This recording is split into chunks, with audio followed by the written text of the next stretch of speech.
సమసమాజ స్థాపన అంటాడు. పోనీ ఆ విషయానికి వద్దాం. మరి ఈయన ఏం చేస్తున్నాడు? సమసమాజ స్థాపన ఈయన పాటిస్తున్నాడా, అమలు చేస్తున్నాడు? ఈయన వేసుకునే ఆ డ్రెస్సులు కానీ కోట్లు కానీ ఎంత ఖరీదైనవి? కనీసం ఒక 10-15 వేలు వేలలో ఉంటాయి. ఆయన కార్లు కానీ మంచి లగ్జరీ లైఫ్. మరి సమసమాజ స్థాపన అమలు చేస్తున్నాడు. మీరు ఈ చర్చకు వచ్చే ఎంతోమంది పేదవాళ్ళు ఉంటారు, క్రైస్తవ సోదరులు. ఒక పూట గడిచి గడని వాళ్ళు కూడా ఉన్నారు. కొంతమంది చదువు కూడా మానేసిన వాళ్ళు ఉన్నారు, పిల్లలు ఆర్థిక స్తోమత లేక.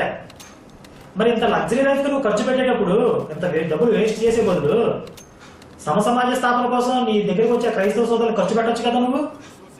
నువ్వు ఎందుకు పాటించలేదు సమసమాజ స్థాపన? అంటే బైబిల్లో లేని సమాధానం జస్ట్ ఎలా తప్పించుకోవడానికి ఉపయోగించుకున్నావు అంతే. అక్కడ బైబిల్లో లేదు అది. దాన్ని వ్యక్తిగత జీవితంలో కూడా పాటించడం లేదు. ఆ తర్వాత ఈయన